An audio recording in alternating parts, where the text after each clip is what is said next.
మనందరము బైబిల్స్ని అపోస్తుల కార్యాలు 8వ అధ్యాయానికి ఒకసారి తిరుద్దాము. We are doing series. మనం ఒక శీర్షికని చేస్తున్నాము.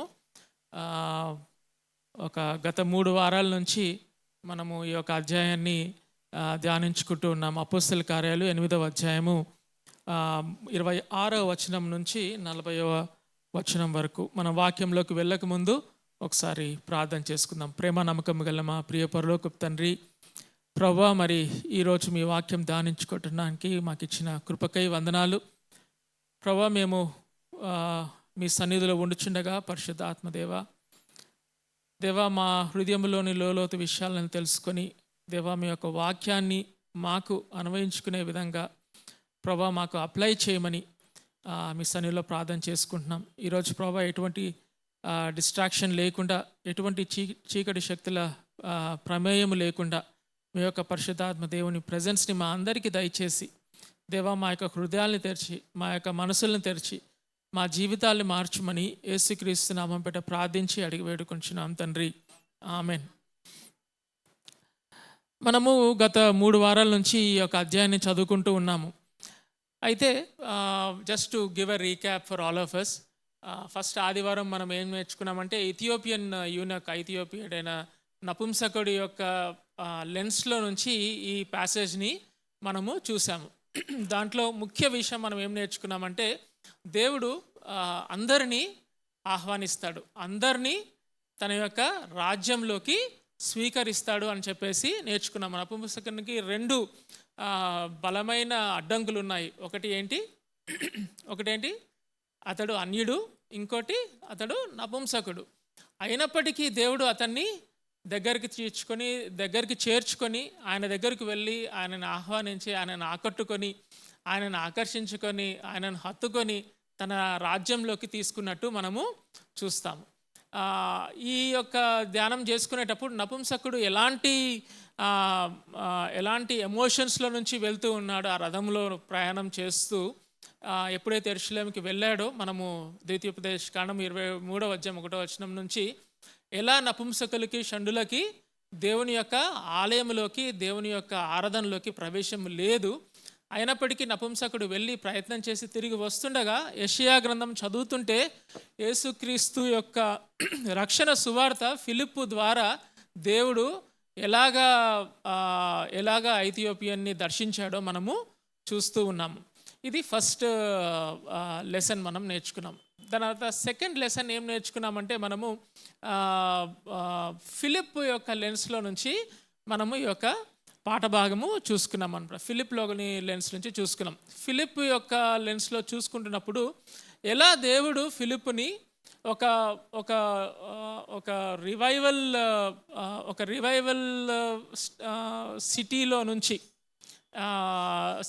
నుంచి ఎలా అరణ్య ప్రదేశానికి దేవుడు ఫిలిప్ని నడిపించాడు అనేది మనము చూస్తూ ఉన్నాం. మీరు కనుక చూడండి, ఇక్కడ ఒక చిన్న విషయం చెప్పాలి. ఏంటి అంటే మీరు కనుక ఈ 8, 9, 10 ఒక అధ్యాయాలు కనుక చూస్తే 8వ అధ్యాయము లో మనం ఇథియోపియన్ యూనియన్ యొక్క రక్షణని చూస్తాము. 9వ అధ్యాయంలో మనము పౌలు యొక్క రక్షణని చూస్తాము. 10వ అధ్యాయంలో మనము కొర్నేలి యొక్క రక్షణని మనము చూస్తాము. దాని తర్వాత మనము 11, 12 నుంచి పౌలు యొక్క మిషనరీ జర్నీస్ని మనము చూస్తాం. మీరు కనుక చూస్తే 8, 9, 10 చాప్టర్స్ మనకి టీజర్ లాగా, ట్రైలర్ లాగా అనమాట. రక్షణ సువార్త యొక్క ట్రైలర్ లాగా. యాక్చువల్ సినిమా ఏంటి, పౌలు స్టార్ట్ చేస్తాడు. మీకు కనుక గుర్తుంటే మనము ఫస్ట్ అధ్యాయంలోనే మనము ఈ ఎడారిలో సెలయర్లు ఫస్ట్ భాగం మనం చదువుకున్నప్పుడు, ఈ చాప్టర్ చదువుకున్నప్పుడు మనకి గుర్తుందో లేదో, దేవుడు ఫస్ట్ యెరూషలేము, దాని తర్వాత జుడేయా, సమరియా, దాని తర్వాత లోకం అంతటికీ సువార్త ప్రకటించాలనేది దేవుడి యొక్క ఉద్దేశము, దేవుని యొక్క ప్రణాళిక. సో అది ఎలా నెరవేరిందో చూస్తాం. మీరు కనుక ఇక్కడ చూస్తే ముగ్గురు వ్యక్తులు ఎవరైతే ఇథియోపియన్ యూనక్ ఉన్నాడో, దాని తర్వాత పౌలు ఉన్నాడో, దాని తర్వాత కొర్నేలి ఉన్నాడో, ఈ ముగ్గురు 3 ప్రదేశాలని సూచిస్తారు, 3 జాతులని సూచిస్తారనమాట. మీరు కనుక నోవాహు కుమారులను కనుక మీరు గుర్తు తెచ్చుకుంటే, నోవాహు కుమారులు ముగ్గురు. ఓకే, ఒకళ్ళు షేము, ఒకళ్ళు హాము, ఇంకొకళ్ళు యాఫేతు. ఓకే, ఈ యొక్క ఇథియోపియన్ యూనక్ హాము సంతతికి ప్రధానుడు అనమాట, అంటే హాము సంతతిని సూచిస్తున్నాడు. దాని తర్వాత పౌలు షేము సంతతిని సూచిస్తున్నారు. దాని తర్వాత కొర్నేలి యాఫేతు సంతతిని చూపిస్తున్నారు. తద్వారా దేవుడు ఏం చేస్తున్నాడంటే, పౌలు తన యొక్క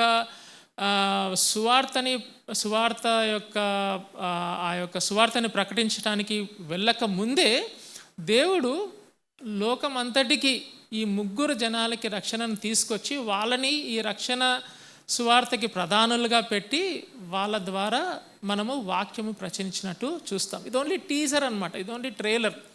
ఓకే, ఈ ముగ్గురిది మనము ఇట్లా దేవుడు ఇట్లా ప్రణాళిక అనమాట, లోకమంతటికి దేవుడు సువార్త ప్రకటిస్తున్నాడు అనమాట అని మనం అండర్స్టాండ్ చేసుకునే లోపు ఏమవుతాడు, పౌలు వచ్చి ఆ బ్యాటర్ని తీసుకొని మొత్తము లోకమంతటిని ఈ యొక్క సువార్తని ప్రకటిస్తాడు. So this is one trivia. Okay, మన ట్రివియాస్ ఉంటాయి కదా, సమ్ దిమాక్కి బత్తి జలాదే అని అంటారు కదా. సో అట్లాంటి information. Okay, just for your information. కానీ వన్ బ్యూటిఫుల్ థింగ్ ఏంటి అంటే, దేవుడు ఎట్లా ఒక్కొక్క మనుషుల్ని ఏర్పాటు చేసుకొని తన యొక్క సువార్తని బూదిగా అంతంలో వరకు తీసుకెళ్తాడు అనేది చాలా బ్యూటిఫుల్గా అపోస్తలుల కార్యాల్లో రాయబడింది. ఇన్ఫ్యాక్ట్ అపోస్తలుల కార్యాలు అని అంటారు, కానీ నేను నా బైబిల్లో యాక్ట్స్ ఆఫ్ అపోజల్స్ అని ఉంది కదా, అది కొట్టేసి యాక్ట్స్ ఆఫ్ హోలీ స్పిరిట్ అని రాసుకున్నాను అనమాట. యాక్చువల్గా ఈ బుక్ అంతా it is acts of Holy Spirit more than acts of the apostles. Okay, అపోస్తలుల కార్యాల కంటే పరిశుద్ధాత్మ దేవుని కార్యాలని చెప్పాలి యాక్చువల్గా మనము ఈ యొక్క బుక్కి, ఈ యొక్క గ్రంథానికి. So will come back to the passage here.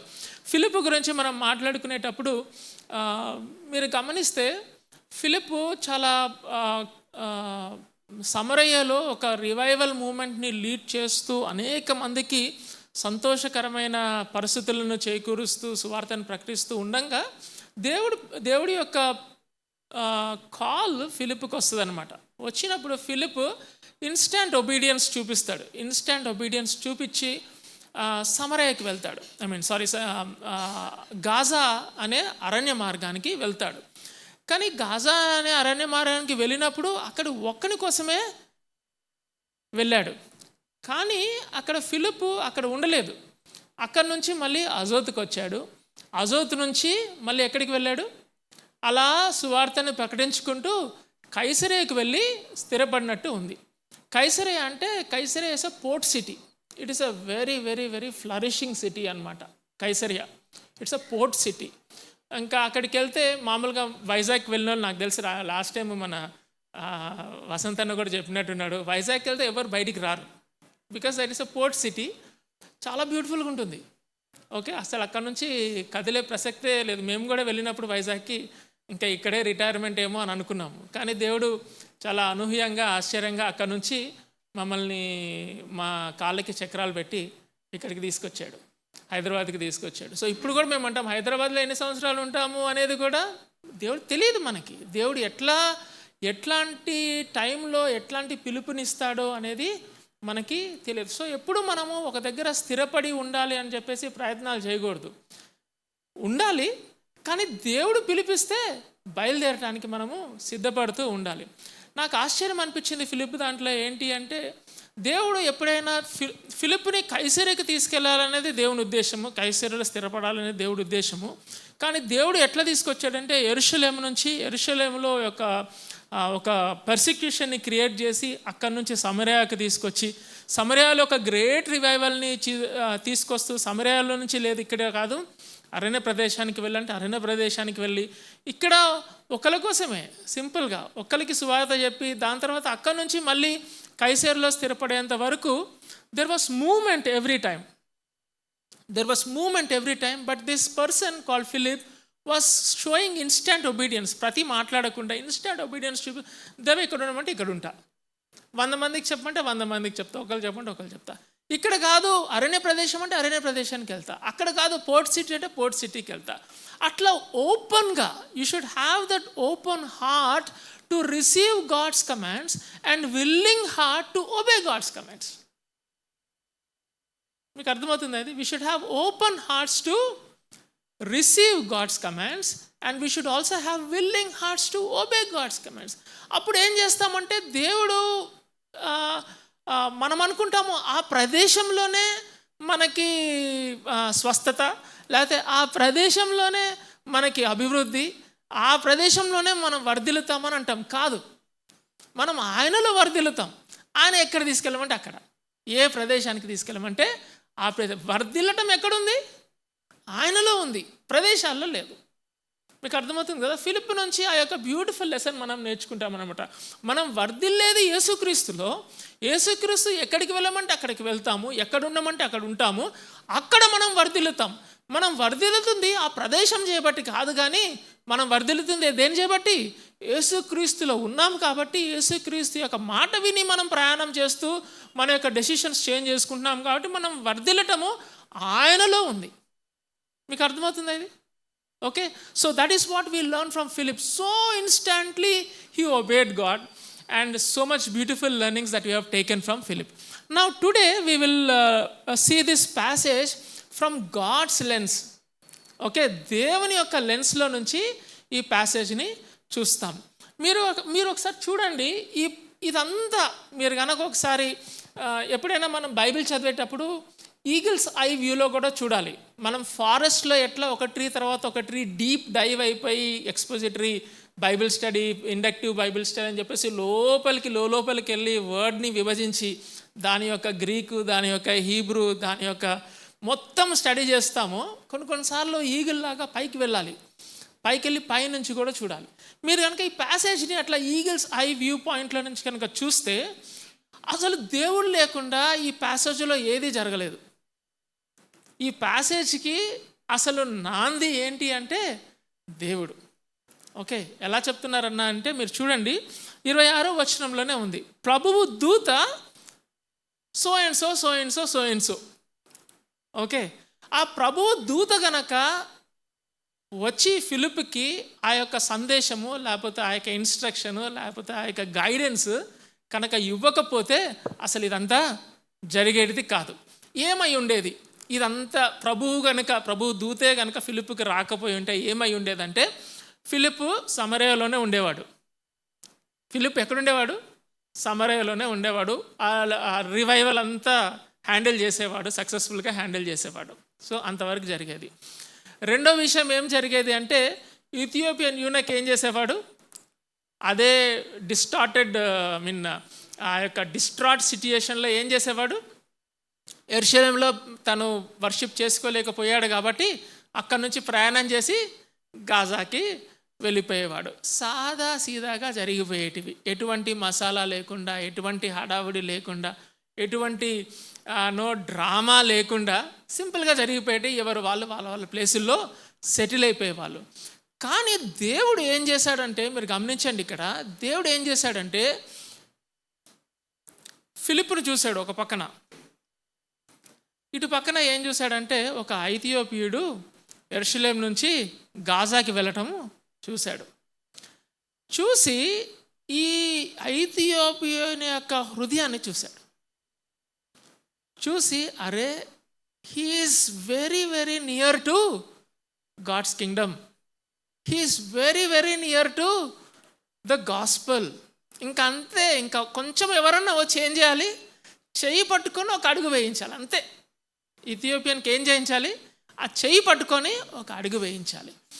అలాంటి సిట్యుయేషన్లో ఉన్నప్పుడు దేవుడు ఏం చేశాడంటే వెంటనే ఫిలిప్కి కబురు పంపించాడు. The first thing we learn here is God's initiative. ఎవరన్నా రక్షణ పొందాడు అని అంటే అది కేవలము దేవుని క్రియనే. ఎవరు కూడా దాంట్లో అతిశయము పొందటానికి లేదు. నువ్వు నేను కూడా మనము రక్షణ పొందామంటే అది దేవుని యొక్క మహాకృప. ఆయన యొక్క కార్యం వల్లనే మనము దేవునిలోకి వచ్చాం. చాలాసార్లు నేను యవనస్తులతో మాట్లాడేటప్పుడు కొన్ని సందర్భాలు ఎట్లుంటాయి, సంభాషణలు ఎట్లుంటాయి అంటే, అన్న కరెక్టే, దేవుడు నన్ను రక్షించాడు, మరి నేను విశ్వాసం పెట్టానుగా, నేను విశ్వాసం పెట్టకుంటే దేవుడు రక్షించగలుగుతాడా? మీకు అర్థమవుతుందా ఈ క్వశ్చన్? ఓకే, నేను విశ్వాసం పెడితేనే కదన్నా దేవుడు నన్ను రక్షించింది అంటే ఎంత గర్వం ఉంటే అట్లా అంటాం మనం అసలు. ఓకే, నేను విశ్వాసం పెడితేనే కదన్నా దేవుడు నేను విశ్వాసం పెట్టకపోతే అసలు రక్షణ ఏది? కొంతమంది అట్లా ఆలోచిస్తారు. కానీ I want to tell all of you, in this church we believe that salvation is God's act alone. A new birth is God's act alone. If a person is born again, it is whole and soul a pure act of God. మీకు అర్థమవుతుందా? మనమందరము మన తల్లి గర్భాల నుంచి పుట్టాము. నేను బయటికి రావడానికి ఇష్టపడితేనే కదన్నా నేను బయటికి వచ్చింది అని అంటామా? నేను బయటికి రావడానికి ఇష్టపడకుండా నేను లోపలే ఉంటా అంటే ఏం చేసేవాళ్ళన్నా అంటే కోసి బయటికి తీసేవాళ్ళు. చివరికి నువ్వు బయటికి వస్తావు. నువ్వు బయటికి రావడానికి కారణం ఎవరు? నువ్వు కాదు, నేను కాదు. అర్థమవుతుంది కదా? So when we're not participating in our own natural birth, in the same way we want participate in the new birth also. Being born అగైన్లో కూడా మనము పార్టిసిపేట్ చేయము. It is a pure grace of God, 101% pure grace of God, that God మన యొక్క దుస్థితిని చూసి ఆయనే బయట నుంచి మన మీద తన యొక్క లైట్ వేసి మనల్ని ఆకర్షించుకొని, ఓకే, మనల్ని ఆకర్షించుకొని ఆయన యొక్క రక్షణ సువార్తని చెప్పి ఆయన యొక్క రక్షణ సువార్తని ఒప్పుకోల్లోకి కూడా మనల్ని నడిపించి ఆ ఒప్పుకోల్ని కూడా క్రియేట్ చేసి మనల్ని రక్షించుకున్నాడు.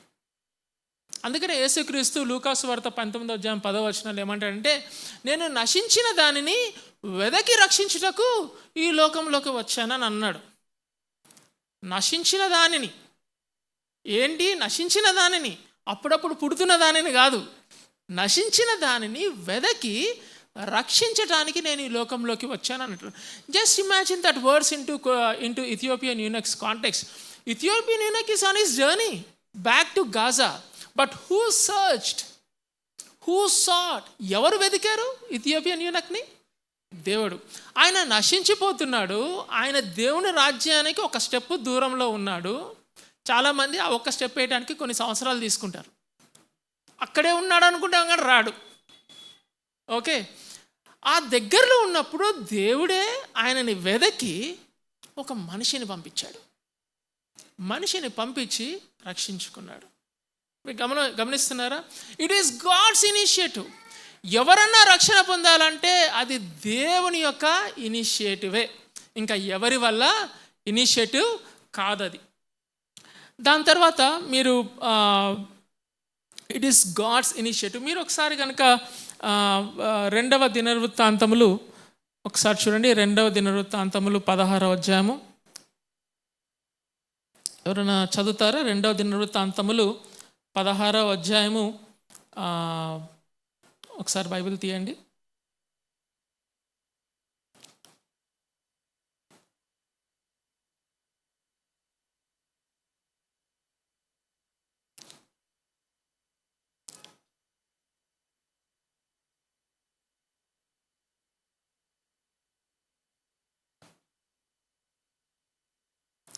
రెండవ దినవృత్తాంతములు 16వ అధ్యాయము 9వ వచనం ఎవరైనా చదువుతారా?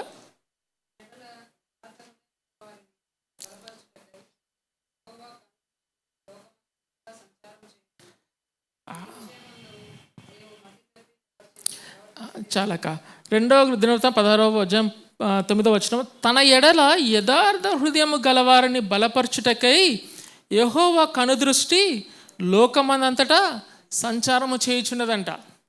ఎవరైతే యథార్థంగా దేవుణ్ణి వెతుకుతాడో వాణ్ణి దేవుడు తప్పకుండా కనుగొంటాడు, తను తాను బయలుపరుచుకుంటాడు.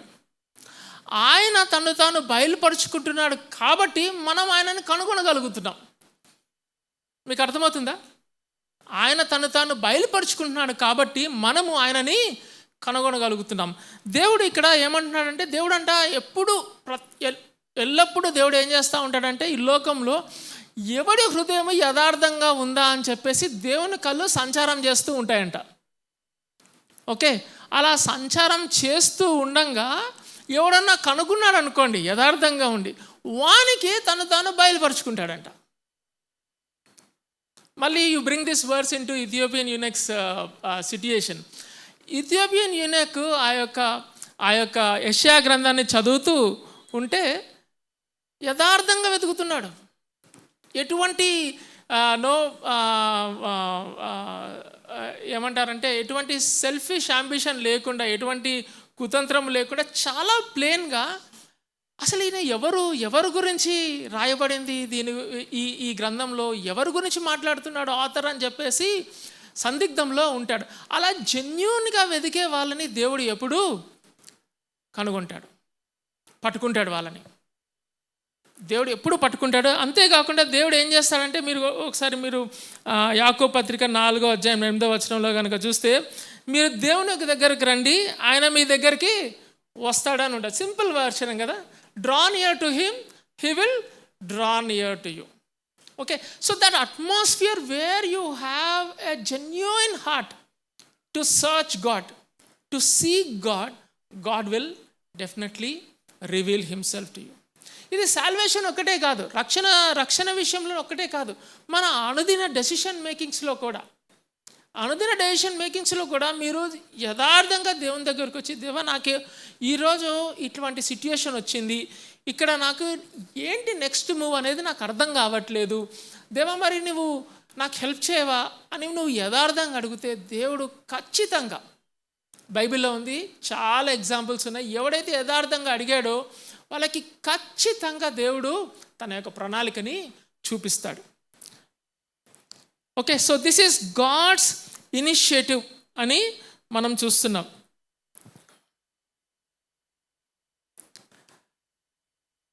It is God's initiative. అంతేకాకుండా మీరు చూడండి ఇక్కడ ఫిలిప్కి దేవుడు చెప్పిన తర్వాత ఫిలిప్ వెళ్ళిన తర్వాత మీరు చూడండి 29వ వచనము, అప్పుడు ఆత్మ ఫిలిపుతో, నీవు ఆ రథము దగ్గరికి పోయి దానిని కలుసుకొనమని చెప్పాను. It is God's initiative, God's call. Not only God's call, when God calls no, he guides us also. దేవుడు మనకి దాన్ని ఏమంటారంటే చాలా స్పెసిఫిక్ డైరెక్షన్స్ ఇస్తాడు. This is again God's move. మీరు ఇంకోటి చిన్న తేడా గమనిస్తే, అక్కడికి పిలుపునిచ్చింది ప్రభువు దూత, పిలుపునిచ్చినది ఎవరు? ప్రభువు దూత. దాని తర్వాత గైడెన్స్ ఇచ్చింది ఎవరు? అక్కడికి వెళ్ళిన తర్వాత పరిశుద్ధాత్మ. Okay, you see God completely coming into the picture and guiding this entire activity. For whom? For one person. It might be you also. It might be you and me also. For our one person, God can call an angel, God can activate a spirit. For one person. Okay, you see? So that instruction has come from, specific instruction has come from the Spirit of God. And that is a very beautiful act of the Spirit of God. ఇక్కడ నుంచి మన పరిశుద్ధాత్మ దేవుని యొక్క ప్రమేయము Ethiopian యూనక్ మీద చూస్తాం. First thing ఏంటి అంటే, బయట నుంచి పరిశుద్ధాత్మ దేవుడు ఒక మనిషికి ఒప్పుకోలు తీసుకొచ్చేటప్పుడు స్పెసిఫిక్ డైరెక్షన్స్ ఇస్తాడనమాట. స్పెసిఫిక్ డైరెక్షన్స్ మనకి ఇస్తాడు. అలానే కాకుండా అప్పుడు 30వ వచనం, ఫిలిప్ దగ్గరకు పరిగెత్తుకుని పోయి అతడు ప్రవక్త అయిన యెషయా గ్రంథము చదువుతుండగా విని, నీవు చదువునది గ్రహించుచున్నావా అని అడగగా, అతడు ఎవడైనా నాకు త్రోవ చూపకుంటే ఎలాగూ గ్రహింపగలనని చెప్పి రథమెక్కి తనతో కూర్చుండమని ఫిలిప్పును వేడుకొనెను. దాని తర్వాత మీరు చూడండి 34వ వచనము, ప్రవక్త ఎవరిని గూర్చి ఇలాగూ చెప్పుచున్నాడు, తన్ను గూర్చియా వేరొకని గూర్చియా, దయచేసి నాకు తెలుపుమని ఫిలిప్పును అడిగను. అందుకు ఫిలిప్పు నోరు తెరిచి ఆ లేఖనమును అనుసరించి అతనికి యేసును గూర్చిన సువార్త చెప్పాను. రెండో విషయం ఇక్కడ మనం నేర్చుకోవాల్సింది ఏంటి అంటే, we saw there is a divine initiation. We also saw that there is divine preparation. నపుంసకుడు కూడా దేవుడు ప్రిపేర్ చేస్తున్నాడు. అంతేకాకుండా అన్వేషిని ప్రిపేర్ చేశాడు, సువార్థికుని కూడా దేవుడు ప్రిపేర్ చేశాడు, ఫిలిప్పును కూడా దేవుడు ప్రిపేర్ చేశాడు. అంతేకాకుండా ఇక్కడ మనం ఏం చూస్తామంటే we see divine appointments, we saw divine initiation, we saw divine direction, we saw divine preparation, we also see divine appointments. రెండు విషయాలు ఇక్కడ మీకు చెప్పాలి. ఒకటి ఏంటి అంటే దేవుడు జస్ట్ ఇమాజిన్, ఓకే, ఫిలిప్కి దేవుని దూత ద్వారా కబురు పంపించాడు. ఫిలిప్కి దేవుని దూత ద్వారా కబురు పంపించాడు. ఆ గాజా మార్గానికి వెళ్ళిన తర్వాత పరిశుద్ధాత్మ ద్వారా స్పెసిఫిక్ ఇన్స్ట్రక్షన్ ఇచ్చాడు. ఇంతగా దేవుడు సూపర్ న్యాచురల్ రెల్మ్లో కాకుండా సూపర్ న్యాచురల్ రెల్మ్లో ఫిలిప్ను గైడ్ చేస్తున్నప్పుడు ఇథియోపియన్ యూనక్కి కూడా ఒక దేవదూత ద్వారా కానీ లేకపోతే పరిశుద్ధాత్మ ద్వారా కానీ ఒక రియలైజేషన్ తీసుకొని రావచ్చు కదా. మీరు గమనిస్తున్నారా? ఇది మీకు అర్థమవుతుందా? ఇది ఎందుకు అంత బిజీగా ఉన్న ఫిలిప్ని పక్కకు తీసుకొని రావాల్సి వచ్చింది? That is how God does. Divine appointments అంటామన్నమాట దేవుడు. రెండు విషయాలు డివైన్ అపాయింట్మెంట్స్లో. ఫస్ట్ థింగ్ ఏంటి అంటే చాలాసార్లు దేవుని యొక్క ఇనిషియేషన్లో మనము పాత్రదారులమై ఉంటాము. సాల్వేషన్ల గురించి మాట్లాడట్లేదు, సువార్తలో మాట్లాడుతున్నమాట. ఎవరికైతే దేవుడు ఎవరికన్నా రక్షణ సువార్తని ప్రకటించాలంటే దేవుడు ఒక మనిషిని ఏర్పాటు చేసుకుంటాడు, మనిషిని ప్రిపేర్ చేస్తారనమాట. ఆ మనిషి లేకుండా అవ్వదు, ఆ మనిషి లేకుండా సువార్త అవ్వదు. థండర్ బోల్ట్ ద్వారా సువార్త రాదు. అందుకనే మనం లాస్ట్ టైం కూడా చదువుకున్నాం, రోమికులు రాసిన పత్రిక 9వ అధ్యాయం 10-11 వచనంలో సువార్తను ప్రకటించే పాదములు ఎంత రమ్యములు అని ఉంటుంది. Blessed are the feet who bring the good news of God. You understood? ఇది మీకు ఇంకెట్లా చెప్పాలంటే యెషయా గ్రంథం 6వ అధ్యాయంలో ఉంటుంది. యెషయాకి దేవుడు తన యొక్క మహిమను చూపించినప్పుడు మా కోసము ఎవరు వెళ్తారో అని అంటాడు అనమాట. వెంటనే ఎవరు వెళ్తారు అనేది ఏంటి? It's an open question. ఎవరన్నా రెడీ ఉన్నారా వెళ్ళటానికి అని అంటే పాపం యెషయా చుట్టూ చూసుకున్నాడు, ఎవరు లేరు, యెషయా ఒకడే ఉన్నాడు.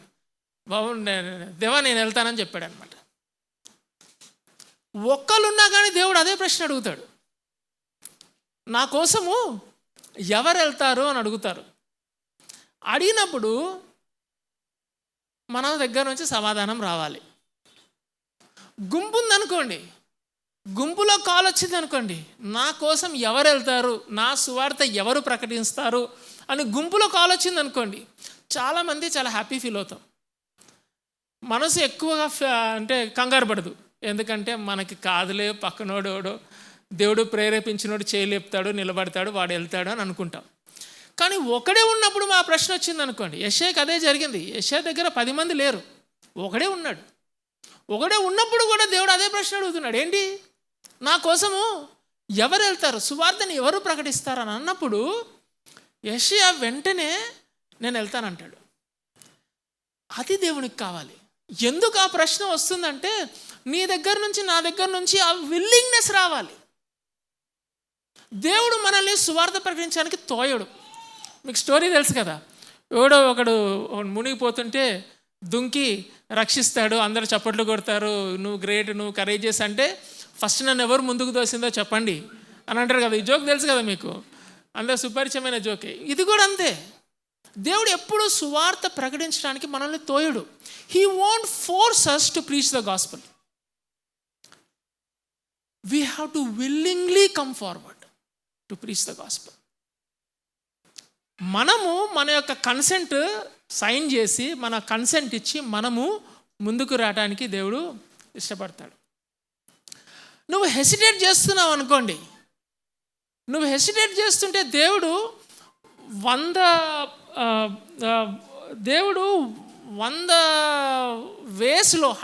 వేస్లో దేవుడు నిన్ను బలపరచడానికి సిద్ధపడతాడు. కానీ నువ్వు వెళ్తావా లేదా అని చెప్పేసి అడుగుతూనే ఉంటాడు.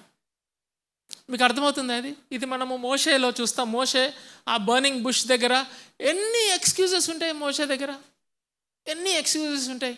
ఇది కరెక్ట్ టైం కాదంటాడు, నేను కరెక్ట్ మనిషిని కాదంటాడు. అంతా కన్విన్స్ చేసిన తర్వాత ఇంకా దేవుడు ఎట్లా తను బయలుపరుచుకుంటాడో బ్యూటిఫుల్గా బయలుపరుచుకుంటాడు. ఏమంటే నీ చేయి తీసి రొమ్ములో పెట్టానంటాడు, బయటికి తీయంగానే కుష్టి వ్యాధి వచ్చేస్తుంది. మళ్ళీ తీసి లోపల పెట్టానంగానే మళ్ళీ బాగైపోతుంది. దేవుడు ఏం చెప్తున్నాడు, మోషే నువ్వు కనుక వెళ్తే డెడ్ని లివింగ్గా చేయగలుగుతాను, లివింగ్ని డెడ్గా చేయగలుగుతాను ఐగుప్తులో, but I want you to go. Are you ready? మీకు అర్థమవుతుందా? ఐగుప్తులు అలానే చేశాడు, లివింగ్ని డెడ్ చేశాడు, డెడ్ని లివింగ్ చేశాడు, మొత్తానికి ఐగుప్తులు బయటకు వచ్చేటట్టు చేశాడు దేవుడు. ఓకే, అలానే కాకుండా మళ్ళీ ఒక స్టిక్ని కిందేసి తన యొక్క రాడ్ని కిందేసిన తర్వాత పట్టుకోమంటాడు. కిందేస్తే పాము అవుతుంది, పట్టుకుంటే ఏమవుతుంది, మళ్ళీ కట్టెత్తుంది. లివింగ్ నాన్ లివింగ్ అయింది, నాన్ లివింగ్ లివింగ్ అయింది. ఐగుప్తులు అదే చేస్తా, this is what I will do, you go అని అంటాడు. చివరికి ఏమంటాడు, నాకు నత్తుంది దేవా అని అంటాడు. I have a tongue tie. I cannot speak properly. I cannot speak fluently. Moses is thinking that deliverance is all about speaking. No. That's what again we are coming to the same point that we have discussed in the beginning. When you go and stand in that position, అంతే. దేవునిలో, దేవుడు నిర్దేశించిన ప్రదేశంలో, దేవుడు నిర్దేశించిన పిలుపులో కనుక మనం నిలబడితే దేవుడే తన పని చేసుకుంటూ పోతూ ఉంటాడు. మనం ఎక్కడ ఉండాలి? అక్కడ నిలబడి పొజిషన్ తీసుకోవాలి. ఆ పొజిషన్ తీసుకోవడానికి దేవుడు మన సైడ్ నుంచి పార్టిసిపేషన్ అడుగుతున్నాడు. మీకు అర్థమవుతుందా? అక్కడ నిలబడాలి అంతే. By the way, I always ask this question, మోషే పాయలు చేశాడా ఎర్ర సముద్రాన్ని? మోషేకి పిలుపు ఉంది, వెళ్ళాడు చివరికి. ఎవరు పాయలు చేశారు?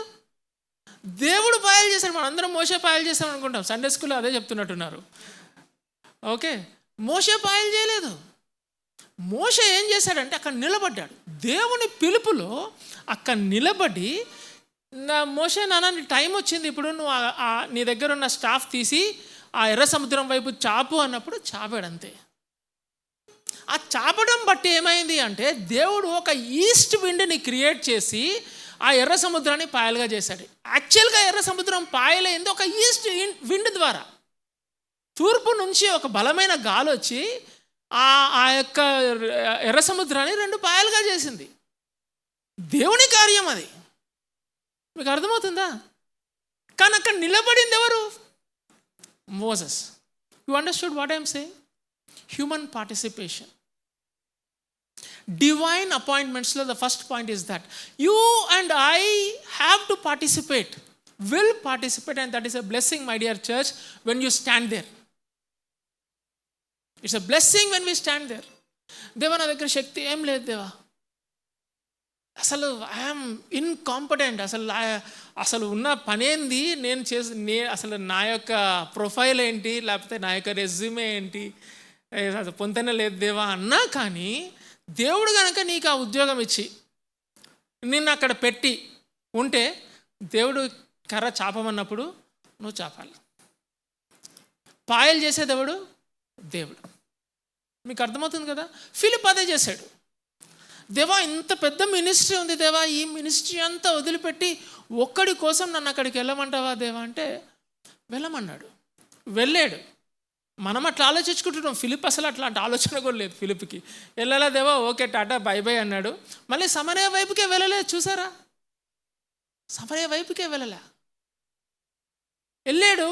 అక్కడ సువార్త ప్రకటించమంటే పార్టిసిపేట్ చేశాడు. దేవా నెక్స్ట్ ఏంటి, దేవా నెక్స్ట్ ఏంటి, రథం ఎక్కమన్న దాకా ఇన్స్ట్రక్షన్ తీసుకున్నాడు. రథం ఎక్కిన తర్వాత he took over. Again I will tell you, God's ప్రమేయం అంటున్నాం కదా, దేవుని ప్రమేయము, మన పార్టిసిపేషన్ అంటున్నాం కదా. డివైన్ అపాయింట్మెంట్స్లో ఏమవుతుందంటే కాన్వర్జేషన్స్ జరుగుతాయి. డివైన్ అపాయింట్మెంట్స్లో ఏమవుతాయి? There will be conversations. దేవుడు నా జీవితంలో ఎవరిని ఉద్దేశము లేకుండా ఒక మనిషిని మనకి పరిచయం చేయడు దేవుడు. మీరు వింటున్నారా? ఎవరైనా మీకు వచ్చి ఈరోజు గుడ్ మార్నింగో, గుడ్ ఆఫ్టర్నూనో, గుడ్ ఈవినింగో చెప్పి ఒక సంభాషణ జరిగిందంటే అది గాడ్స్ అపాయింట్మెంటే.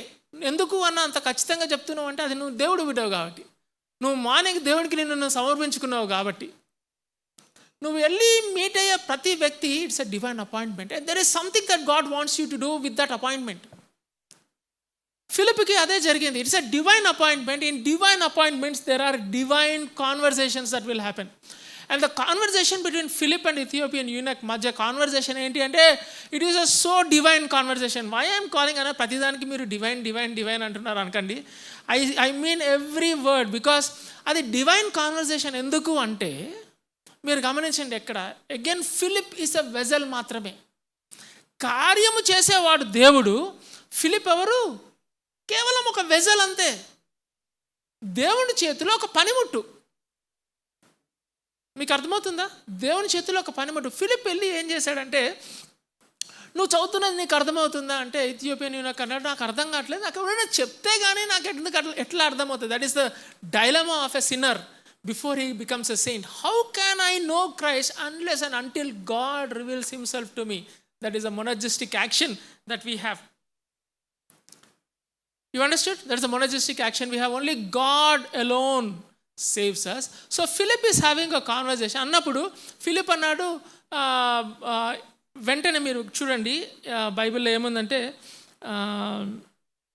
35వ వచనం, అందుకు ఫిలిప్ నోరు తెరిచి ఆ లేఖనమును అనుసరించి అతనికి యేసును గూర్చిన సువార్త చెప్పాడంట. ఆ లేఖనమును అనుసరించి సువార్త చెప్పారు. లాస్ట్ టైం మనం అనుకున్నాము scriptures take a primary role in a person salvation. ఒక మనిషి రక్షణ పొందాలంటే దేవుని వాక్యం ద్వారానే రక్షణ పొందుతాడనేది మనం లాస్ట్ టైము నేర్చుకున్నాము. ఇక్కడ will go a step deeper into what is happening here.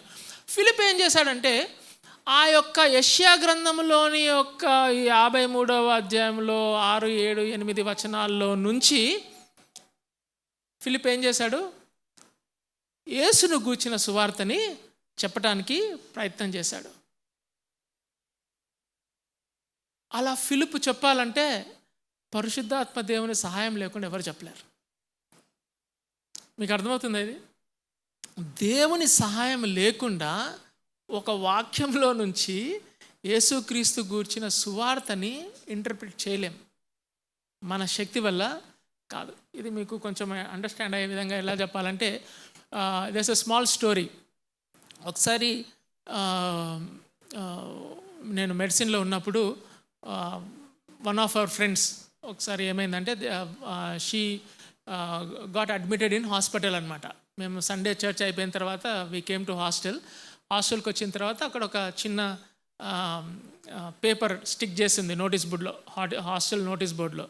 ఏంటి అంటే ఇట్లా ఏ పాజిటివ్ బ్లడ్ కావాలి అని చెప్పేసి ఉంది. ఎవరికి అంటే పేరు ఉంది. అరే ఈ పేరు మనకు తెలిసింది అని చూస్తే మా క్లాస్మేటే అనమాట. సో క్లాస్మేట్ అన్నప్పుడు ఇంకా we activated our entire Osmania fellowship. అందరిని యాక్టివేట్ చేసి ప్రార్థన చేసి ఒక 2-3 కలిసి we went to Care Hospitals. వెళ్ళి we want to just meet and pray. You know ఆ టైంలో ఫెలోషిప్లో అట్లా అందరినీ సందర్శించాలి, ప్రార్థన చేయాలి అనేది ఒక ఏదో ఆశ, ఒక డిజైరో సంథింగ్ ఏదో ఉంటుంది కదా. సో ఆ ప్యాషన్తో పోయి ప్రార్థన చేయాలని చెప్పేసి వెళ్ళాం. మేము వెళ్ళి ప్రార్థన చేయడానికి వెళ్ళాము. వెళ్ళిన వెంటనే వాళ్ళ ఫాదర్ వచ్చాడనమాట. వాళ్ళ ఫాదర్ వచ్చి మేము ఇంట్రడ్యూస్ చేసుకున్నాం, ఇట్లా మేము క్లాస్మేట్స్ అండి, వీ కేమ్ టు ప్రే అనాలి. నెక్స్ట్ వీ కేమ్ అనగానే ఆయన ఏమన్నాడంటే మీరు బ్లడ్ ఇవ్వడానికి వచ్చారా అని అన్నాడు అనమాట వాళ్ళ ఫాదర్. అనంటే uncle will definitely arrange blood but we came to pray అని చెప్పేసి, వాళ్ళ father is a communist background అనమాట. He's an atheist, he doesn't believe God. We came to pray అంటే సరే అని చెప్పేసి somehow he arrange that meeting, divine appointments, divine conversations. Okay చేసాము, ప్రార్థన చేసాము. ప్రార్థన చేసిన తర్వాత ఇంకా మా ఉస్మానియా ఫెలోషిప్లోనే 2-3 దే సెండ్ మెసేజెస్. ఇంకా అప్పుడు ఇంకా వాట్సాప్లు ఇవన్నీ లేవు, అప్పటికే టెక్స్ట్ మెసేజెస్ ఉండినవి. So we arranged somehow blood arrange చేసాము. అయిపోయిన తర్వాత అప్పుడు that is ENT ophthal exams, final exams. అప్పుడు మా ఫెలోషిప్లోనే ఒకళ్ళిద్దరు తన రికార్డ్స్ రాశారు. So we all helped her so that she will write her exam. అంటే తను ఎగ్జామ్కి వచ్చి ఎగ్జామ్ హాల్ వచ్చి రాయాలి. అండ్ షీ ఇన్ఫ్యాక్ట్ కేమ్ ఇట్లా సెలైన్ క్యాన్యులా పెట్టుకునే వచ్చి ఎగ్జామ్స్ రాసింది. మా అందరికంటే ఎక్కువ మార్కులు తెచ్చుకుందామా, అది వేరే విషయం. Okay. So the beautiful thing what he's happened is, why I'm telling this story is, అంతా అయిపోయిన తర్వాత it's an impact. As a fellowship we all have together made an impact on one person through the blessings of God. So then we took it a little bit forward. ఏం చేసామంటే వాళ్ళు వచ్చి అడిగారనమాట, వాళ్ళ family వచ్చి, మీరు ఇంత ప్రార్థన చేశారు, దేవుడు మమ్మల్ని హీల్ చేశాడు, కాబట్టి మేము we want to have a thanks giving prayer అని అన్నారనమాట. అంటే ఇంకంతకంటే ఇంకా ఏం కావాలి? సో మేము మా ఫెలోషిప్, అప్పుడు ఒక అంకుల్ వచ్చి వాక్యం తీసుకుంటా ఉండేవాడు. నేను పోయి అంకుల్ని అడిగి, అంకుల్ అసలు మాకు ఏం అర్థం కావట్లేదు, ఏం జరుగుతుందో, ఇది ఒకదాని తర్వాత ఒకటి ఎస్కలేట్ అవుతూ పోతుంది, మేమేదో చిన్నగా స్టార్ట్ చేసాం ప్రార్థన చేద్దామని, కానీ ఈ లెవెల్కి వచ్చింది, ఇప్పుడు ఏం చేద్దామంటే, since you only went and prayed, you only go to the home and preach the gospel, నేను రానని చెప్పాడనమాట. నేను వస్తే ఇట్ ఈస్ అతకబెట్టినట్టు అవుతుంది, మీరైతే it is a flow, God is helping you all out to do this activity, you only go అని చెప్పాడనమాట. అంటే ఇంకా ఒకరోజు డిసైడ్ చేసినాము, సాయంత్రం పూట వాళ్ళ చుట్టాలందరినీ పిలిచారు. Okay, from different background, different faith, అందరూ వచ్చారు. దాని తర్వాత మేమందరం వెళ్ళాం. Okay, Vennela was praying, I was to preach the gospel and Noel is to lead the worship అనమాట. So that was the setup. So Noel వచ్చాడు, పాడాడు. దేవుడు చాలా బ్యూటిఫుల్గా ఆ రోజు సువార్త ప్రకటించడానికి వాళ్ళ ఖాందాన్ అంతటికి మేము సువార్త ప్రకటించాం. ఎంత కన్ఫ్యూజ్డ్ మైండ్స్ ఉన్నాయో ఆ రోజు సువార్త ప్రకటిస్తుంటే, I could see the entire room అంతా ఈజ్ అయిపోయి, హార్ట్స్ అంతా రెస్ట్ఫుల్ అయిపోయి, they were able to understand. అది అయిపోయిన తర్వాత ఆ లోకల్ చర్చ్ పాస్టర్ వచ్చారు, వచ్చి he prayed and he left. ఇదంతా అయిపోయింది. సో ఇట్స్ ఎ సెలబ్రేషన్ అనమాట మా అందరికీ. అంటే ఎప్పుడు అసలు ఇదంతా నిజంగా జరుగుతుందా అని చెప్పేసి మేము అనుకుంటూ ఉన్నాం ఫెలోషిప్లో. ఒక 3-4 రోజుల తర్వాత again we got a call. ఏంటి అంటే, మేము ఎవరికైతే ప్రార్థన చేశామో, ఎవరైతే డెలివరీ అయ్యారనుకున్నారో, ఎవరైతే ఆ కుటుంబం నమ్మి థ్యాంక్స్ గివింగ్ ప్రేయర్ పెట్టుకున్నారో, మా కొలీగ్ ఎవరైతే ఉన్నా, మా క్లాస్మేట్ ఎవరైతే, మళ్ళీ అడ్మిట్ అయినారు హాస్పిటల్లో. మళ్ళీ సేమ్ ఇది రికర్ అయింది. నాకు ఫోన్ చేసిండ్రు వాళ్ళ ఫ్యామిలీ, అంకులే ఫోన్ చేసి, ఇట్లా సాల్మన్ మళ్ళీ అడ్మిట్ అయినామని అన్నారు. ఇప్పుడు నేను వెళ్ళాలన్నా వద్దా? మీకు అర్థమవుతుందా? వెళ్ళాలన్నా వద్దా? సో యూ డోంట్ బిలీవ్, ఉదయం 8 గంటలకి వెళ్దామని రెడీ అయ్యా కేర్ హాస్పిటల్కి. 11 గంటల దాకా వెళ్ళాల. మా ఉస్మానియా క్యాంపస్లో అటు ఇటు తిరుగుతున్నా అనమాట. ఎందుకు? ధైర్యం చాలట్లే వెళ్ళటానికి. ఎట్లా వెళ్తాము? ధైర్యం చాలట్లా. చివరికి ధైర్యం తెచ్చుకొని 11 గంటలకి కేర్ హాస్పిటల్కి వెళ్ళి ఇంకా మా ఫెలోషిప్ వాళ్ళు ఎవరు లేరు, తలుపు కొడితే తీశారు. తీసిన తర్వాత లోపలికి వెళ్ళి కూర్చున్నా 11 గంటలకి. మీరు నమ్మండి నమ్మకపోండి, సాయంత్రము 4:30-5 వరకు ఒక్క మాట లేదు. 11 గంటల నుంచి 4:30-5 గంటల వరకు ఒక్క మాట లేదు. నేను అక్కడ కూర్చొని ఉన్నా, మా క్లాస్మేట్ బెడ్ మీద పనుకొని ఉంది, వాళ్ళ చిన్నమ్మ వాళ్ళ నాయన అక్కడ ఉన్నారు. దాని తర్వాత డాక్టర్స్ వచ్చి పోతున్నారు. ఎవరు ఏమీ మాట్లాడలా. నేను మాత్రము ప్రార్థన చేసుకుంటూ ఉన్నా, దేవా నువ్వు నాకు సహాయం చేయి, ఏం చేయాలి ఇప్పుడు అని. ఎందుకు చెప్తున్నా అంటే, పరిశుద్ధాత్మ దేవుడు లేకుండా ఒక సంభాషణ జరగదని చెప్పడానికి నేను ఈ యొక్క స్టోరీ చెప్పాల్సి వచ్చింది. ఈ సందిగ్ధంలో దేవా నాకు ఒక మార్గం కలిగజేయి, ఎట్లా వీళ్ళకి చెప్పాలి అన్నప్పుడు వాళ్ళ చిన్నమ్మ ఒక మాట అందనమాట. సాల్మన్, ఆ రోజు మీరు వచ్చి చెప్పారు కదా, అయిపోయిన తర్వాత పాస్టర్ ప్రార్థన చేశారు, that pastor prayed in tongues. Okay, భాషల్లో మాట్లాడి ప్రార్థన చేసి వెళ్ళిపోయాడు. ఆయన అలా మాట్లాడాడు, మాకు ఆయన ఏం మాట్లాడాడు అర్థం కాలేదని అన్నారనమాట. అది మొదలుకొని మళ్ళీ దేవుని గురించిన సువార్త చెప్పడం జరిగింది. మీకు అర్థమవుతుందా? ఆ రోజు వాక్యం ఏంటంటే, మార్కు సువార్త 4వ అధ్యాయము, మీకు విశ్వాసం లేదా, దేవుడు ఒక స్టామ్ని ఆపేస్తాడు కదా, ఓ ఈ ఫెయిత్లెస్ అని అంటాడు అనమాట. సో మళ్ళీ ఆ యొక్క సిట్యుయేషన్ నుంచి మళ్ళీ దేవుని సువార్తలోకి వాళ్ళని నడిపించి, విశ్వాసంలోకి నడిపించి, విశ్వాసం బలపరచడానికి సహాయపడింది. 2 రోజుల తర్వాత డిశ్చార్జ్ అయిపోయింది. మళ్ళీ she never went back into that hospital because of that reason. Praise God. But the point here is, పరిశుద్ధాత్మ దేవుని యొక్క ఆ యొక్క సహాయము కనుక మనకి లేకపోతే, స్క్రిప్చర్స్లో నుంచి మనము క్రీస్తుని ప్రకటించడం అనేది అసాధ్యం. వాళ్ళకి అర్థమయ్యే విధంగా, వాళ్ళకి తెలిసే విధంగా, వాళ్ళ హృదయాలకు కత్తుకునే విధంగా మనము చెప్పటం అనేది సో డివైన్ అపాయింట్మెంట్స్ గురించి మాట్లాడుకుంటున్నాం. డివైన్ కాన్వర్జేషన్స్ దేవుడు తీసుకొస్తాడు. డివైన్ కాన్వర్జేషన్స్లో ఏమవుతాయంటే పరిశుద్ధాత్మ దేవుడు తన యొక్క ఉనికిని చాటుతాడు. ఇక్కడ చూడండి, మీరు ఫిలిప్పుని కనుక చూస్తే ఆ యొక్క లేఖనమును అనుసరించి అతనికి యేసును గూర్చిన సువార్తను ప్రకటించాడు.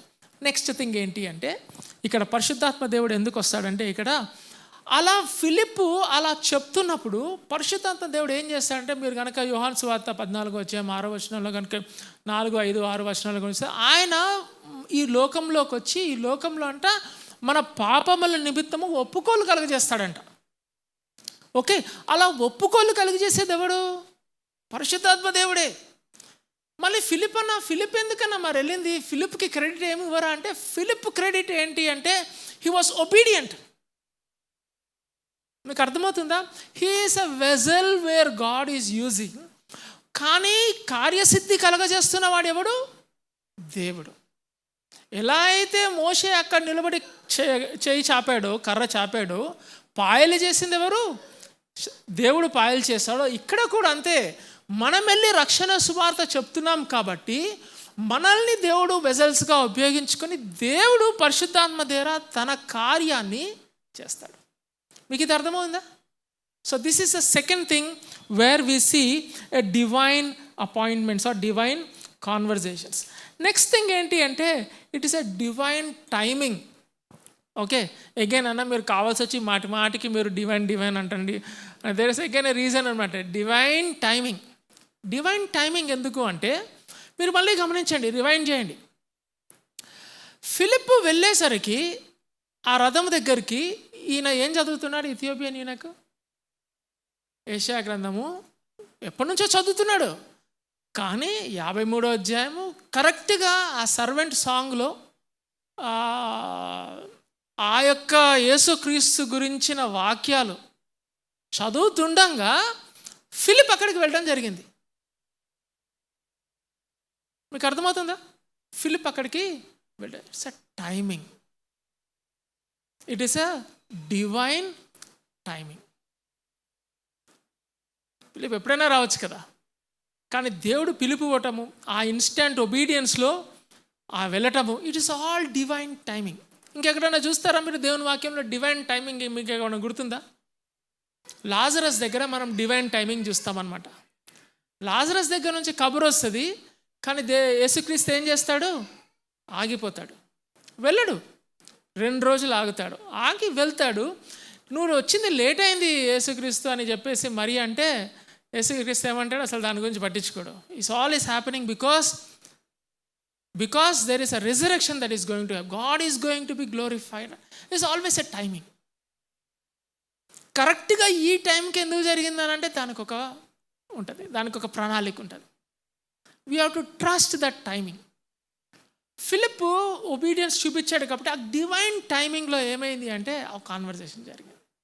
So we see divine divine initiation, we see divine guidance, we see divine preparation, we see దాని తర్వాత divine appointments, divine conversations happening, and we see divine timing.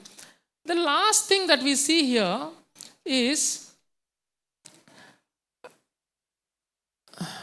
divine silence. Okay, there is a divine silence. Do you know where it is? మీరు కనుక చూస్తే 32వ వచనం, అతడు లేఖనమందు చదువుచున్న భాగం ఏదనగా, ఆయన గొర్రెవలె వదకు తేబడెను, బొచ్చు కత్తిరించు వాని ఎదుట గొర్రెపిల్ల ఏలాగూ మౌనముగా ఉండునో అలాగే ఆయన నోరు తెరవకుండెను. ఆయన దీనత్వమును బట్టి ఆయనకు న్యాయ విమర్శ దొరకక పోయెను. ఆయన సంతానము ఎవరు వివరింతురు? ఆయన జీవము భూమి మీద నుండి తీసివేయబడినది. It's a very beautiful concept that we learn. దేవుడి యొక్క ప్రణాళికలు, ప్రిపరేషన్ ఇదంతా ఉంది, but there is a silent saviour there in this passage. ఈ ప్యాసేజ్లో ఎవరున్నారు? There is a silent saviour. పరిశుద్ధాత్మ దేవుడు యాక్టివ్గా ప్రిపేర్ చేస్తున్నాడు. దేవుని దూత పిలిపించింది ఫిలిప్పుకి. ఇదంతా జరుగుతుంది. కానీ యాక్చువల్ టెక్స్ట్లో, వాళ్ళు చదువుతున్న టెక్స్ట్లో ఎవరున్నారు? There is a saviour who is absolutely silent. చాలా మౌనంగా ఉన్నాడంట. మీరు కనుక ఈ యొక్క మాట చూస్తే, మీరు ఈ యొక్క మా 32వ వచనం కనుక చదివితే, 50 యెషయా గ్రంథము 53వ అధ్యాయంలో కూడా ఈ ఒక వాక్యాలు ఉన్నాయి. మీరు చదువుతుంటే యేసుక్రీస్తు అంటే ఆయన మీద నిందలు, ఆరోపణలు, అబద్ధాలు, ఓకే, ఇవన్నీ చెప్తుంటే యేసుక్రీస్తు ఏం చేశాడంట? సైలెంట్గా ఉన్నాడంట. మీరు ఎప్పుడైనా ఇది ప్రాక్టీస్ చేయడానికి ప్రయత్నం చేశారా?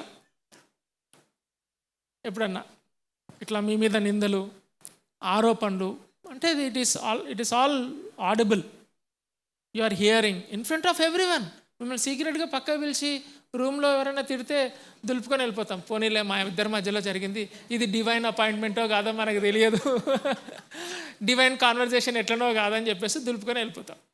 కానీ అందరి ముందు పబ్లిక్గా యేసుక్రీస్తుకు తీర్పు తీరుస్తుంటే యేసుక్రీస్తు ఏం చేశాడంటే మౌనంగా ఉన్నాడంట.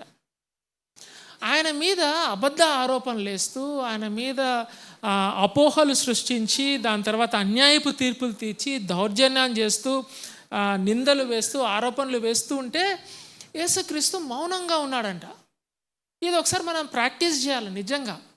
ఎందుకు ప్రాక్టీస్ చేయాలంటే దీనివల్ల వచ్చే పర్యవసానాలు చాలా గొప్పవి. దానివల్ల వచ్చే అవుట్కమ్స్ ఆర్ సూపర్ న్యాచురల్ అనమాట. ఎందుకో చెప్తాను. 2-3 విషయాలు ఇక్కడ. అలా మన మీద నిందలు వేసినప్పుడు, అలా మన గురించి చెడు మాట్లాడుతున్నప్పుడు మనకు తెలుస్తూ ఉంటాయి. That is the sad part of the story. Okay, we will be hearing that so and so spoke like this, so and so spoke like this అని మనకు తెలుస్తూ ఉంటాయి. అప్పుడు మన న్యాచురల్ ఇన్స్టింక్ట్ ఏంది అంటే, నేను ఇలా కాదు, అలా జరగలేదు, యాక్చువల్గా ఇలా జరిగింది అని చెప్పుకోవటం అనేది న్యాచురల్ ఇన్స్టింక్ట్. అది అవునా కదా? మీరు అందరూ ఒప్పుకుంటారా? సంగమంతా ఒప్పుకుంటారు కదా? ఒప్పుకుంటారు. Natural instinct. కానీ యేసుక్రీస్తు మనకు మాదిరి. యేసుక్రీస్తు మనకి మాదిరి. ఏంటి మాదిరి అంటే ఆయన సైలెంట్గా ఉన్నాడు. మనం ఎప్పుడైతే మాట్లాడతామో మనము మన ఒక్కరినే సేవ్ చేసుకుంటాం అలా మాట్లాడటం బట్టి. ఏమో అప్పుడు కూడా 50-50 ఛాన్స్, సేవ్ చేసుకుంటామో లేదో కూడా తెలియదు. 50-50 ఛాన్స్ ఉంది. కానీ మనం సైలెంట్గా ఉంటే అనేక మందికి రక్షణ. యేసుక్రీస్తు సైలెంట్గా ఉన్నాడు కాబట్టి అనేక మందికి రక్షణ సువార్త ప్రకటించడం జరిగింది. మీరు గమనిస్తున్నారా? ఇది అనేక మందికి రక్షణ. నేను మాట అన్నా, నేను నోరు తెరిస్తే అన్నా ఒక్కొక్కరి జీవితాలు బయటపడతాయి అన్నా అని అనుకుంటాం. అట్లా బయటపడితే కావచ్చు, కానీ నిన్ను నువ్వే రక్షించుకుంటావు. కానీ నీ మీద అపోహలు వస్తున్నప్పటికీ నువ్వు నోరు తెరవకుండా గమ్మున ఉండి దేవునికి నీ జీవితాన్ని, నీ యొక్క టెస్టిమనీని సమర్పించుకుంటే అనేక మందికి రక్షణ. నీకు లెక్కలేనంత, ఊహించినంత రక్షణని దేవుడు ఇస్తాడు. మీకు అర్థమవుతుందా? Is the first thing. I'm talking about legacy. Okay, నీ లెగసీ, నీ టెస్టిమనీ పాడైపోతుంది వీళ్ళ చేయబట్టి అని చెప్పేసి నువ్వు ఆతృతపడి మాట్లాడితే నిన్ను నువ్వు రక్షించుకుంటావు, కానీ ఇతరులను నువ్వు రక్షించలేవు. యేసుక్రీస్తు మనకి మాదిరి. రెండోది ఏంటి అంటే, మీరు ఇక్కడ ఉంది, చిన్న పదం ఉంది ఇక్కడ, ఆ పదాన్ని కొంచెం అండర్లైన్ చేసుకోండి. ఆయన సంతానము ఎవరు వివరింతురు, ఆయన జీవము భూమి మీద నుండి తీసివేయబడినది. ఇది చాలా కఠినమైన పదాలు. ఎందుకు తెలుసా? యేసుక్రీస్తుకి అంత నిందలు వచ్చినప్పుడు, అన్ని ఆరోపణలు వచ్చినప్పుడు సైలెంట్గా ఉన్నాడు. ఏమీ మాట్లాడలేదు. ప్రతి మాట్లాడకపోతే జనాలందరూ ఏమనుకుంటారు? మీరు చెప్పండి, జనాలందరూ ఏమనుకుంటారు? మాట్లాడకపోతే అదే నిజం అనుకుంటారు. అదే నిజం అనుకున్న తర్వాత సరే ఒక వారం రోజులు ఆగి అప్పుడు మళ్ళీ సిట్యుయేషన్ని గేస్ చేసి అప్పుడు నోరు తెరుద్దామనే అవకాశం కూడా యేసుక్రీస్తుకు లేదు. ఆయన ఈ లోకంలో నుంచి తీసివేయబడ్డాడు. సరే, ఆయన గురించి ఎవరన్నా మాట్లాడతారేమో మనం అనుకుంటాం. అట్లా దేవా నేను నా గురించి ఎవడన్నా మాట్లాడతాడేమో చూద్దాం ప్రభువా అనుకుంటాం. ఎవడు మాట్లాడటానికి కూడా యేసుక్రీస్తుకి తన సంతానము లేరు. మీకు అర్థమవుతుందా యేసుక్రీస్తు సిట్యుయేషన్ అక్కడ? ఆయన గురించి ఆయన మాట్లాడుకోవడానికి లేదు, మౌనంగా ఉన్నాడు. సరే, ఆయన గురించి ఇంకెవరన్నా మాట్లాడతారేమో ఆయన చనిపోయిన తర్వాత అంటే ఆయన సంతానానికి ఎవరు వివరిస్తారు? ఎవరూ లేరు. కానీ రక్షణ సువార్త ప్రకటించబడిందా యేసుక్రీస్తు గురించి? ఆయన నిందారహితుడని ప్రకటించబడిందా? ఆయనలో పాపము లేదని ప్రకటించబడిందా? ఎలా ప్రకటించబడింది? మరి యేసుక్రీస్తు మాట్లాడలేదే, యేసుక్రీస్తు గురించి ఎవడు మాట్లాడలేదే ఆయన చనిపోయిన తర్వాత. కానీ ఎలా ప్రకటించబడింది? That is the power of resurrection. That is the power of resurrection and the power of your and my silence. There is a power behind silence. మీకు అర్థమవుతుందా? సంఘానికి ఈ యొక్క is very important learning from Jesus Christ life. సైలెంట్గా ఉండాలి. మన మీద నిందలు వచ్చినప్పుడు, మన మీద ఆరోపణలు వచ్చినప్పుడు ప్రతి మాట్లాడకూడదు. సైలెంట్గా ఉండాలి. ఆ జిల ఉంటుంది, ఆ ఇచ్చి ఉంటేనే ఉంటుంది. మనం ప్రార్థన చేయాలి, దేవా ఈ జిల తగ్గించేసి అని ప్రార్థన చేయాలి నిజంగా. ఎందుకంటే మనం మాట్లాడతాం కొన్నిసార్లు టెంప్ట్ అయ్యి ఇంకా నా టెస్ట్ మనీ అంతా పాడైపోతుందని చెప్పేసి. ఎప్పుడు మనలో తప్పు లేనప్పుడు, బై ద వే తప్పు ఉండి ఇవన్నీ డ్రామాలు పనిచేయవు. మనం తప్పు చేయకుండా మనం తప్పు చేశామని మన మీద అబద్ధ ఆరోపణలు వేసినప్పుడు సైలెంట్గా ఉండాలి, దేవునికి సమర్పించాలి. దేవుడు మన పట్ల వ్యాజ్యం మాట్లాడు, దేవుడు మన పట్ల వచ్చి యుద్ధం ఆడతాడు, దేవుడు మన పట్ల వచ్చి మన కోసము ఒక టెస్ట్ మనీని క్రియేట్ చేస్తాడు. సో మనం ఎప్పుడు బెదరం, మనం ఎప్పుడు చెదరం. అందుకని ఈరోజు 63వ దావీదు కీర్తన చదువుకున్నాం కదా. ఏమని చదువుకున్నాము? ఆయనేనా రక్షణ దుర్గం, నేను కదలింపబడను, నేను పానిక్ అవ్వను. నా టెస్ట్ మనీని, నా యొక్క లిగసీని, నా యొక్క లీనియేజ్ని ఎస్టాబ్లిష్ చేసేది ఎవరు? దేవుడే. యేసుక్రీస్తుకి ఆయన సంతానం మనకి ఎవరికి వివరించారు అన్నప్పుడు he had a very beautiful lineage. We are all his lineage కదా. He is our elder brother, we are all his lineage. You understood this? This is an another important thing that we learn from this. There is so much God in this passage. We will close here. There is so much God in this passage. If you delete God from this passage, there is nothing here. And that is why I want to end this series. ఈ శీర్షికని దీంతో ముగించుకుందాం. దేవుడు, he is the initiator. God is the initiator. God not only initiates, he instructs, he guides, he gives specific instructions. Not only that, he makes divine preparations. He prepares the people around us. మనం మీకు కూడా రేపొద్దున work ప్లేస్లోకి వెళ్ళి మీ బాస్ని కలిసి ఏదైనా present చేయాలనుకుంటే, God prepares your boss, God prepares you also. You have to believe that. అన్న ఈరోజు చర్చిలో విన్నాను కానీ విన్నామన్నాను కదా. You have to claim it. God will prepare places for me. God will prepare people for me. మనం మాట్లాడాలా, మనం ఈ పదాలన్నీ ప్రార్థన చేయాలా మళ్ళీ. Yes Lord, I am going to this place and I believe that you have prepared these people for me. You have prepared these places for me. God prepares people. Not only that, God gives us divine appointments. Every appointment is a divine appointment. చాలాసార్లు మీకు అనిపించిందా, అన్న అసలు ఈ ప్లేస్లో ఎందుకున్నానో నాకు అర్థం కావట్లేదు అనుకుంటాం. And it's a divine appointment. And in divine appointments there are divine conversations, divine timings in this passage. And finally there is a divine silence, absolute divine silence. And that silence is a powerful silence. ఎవరన్నా silence ఇట్లా pin పెట్టి ఇట్లా గుచ్చాడు అనుకోండి, విస్ఫోటం జరుగుతుంది. దేవుని విస్ఫోటము జరుగుతుంది. అంటే what I'm trying to say is God will establish us. మనం మన గురించి ఆలోచించుకోనక్కర్లేదు. మనం చేయాల్సింది ఏంటంటే, దేవా నెక్స్ట్ కరెక్ట్ థింగ్ ఏం చేయాలి? ఇప్పటివరకు కరెక్ట్గా చేసాం, నెక్స్ట్ కరెక్ట్ థింగ్ ఏం చేయాలి? అంతే. మన టెస్ట్ మనీని, మన లెగసీని, మన లీనియేజ్ని, మనల్ని కాపాడేవాడు ఎవరు? దేవుడు. ఆయనే నా ఆశ్రయదుర్గము, ఆయనే నేను నమ్ముకుంటాను, ఆయన నేను నమ్ముకున్నాను కాబట్టి నేను కదలింపబడను. May God bless this word. మనందరం తలలు వంచి ఈ మాటలు ధ్యానించుకొని చుండగా మీరు అదే మెడిటేటివ్ స్పిరిట్లో ఉండండి. దేవునికి ప్రార్థన చేస్తూ ఉండగా we will participate in the Lord's table.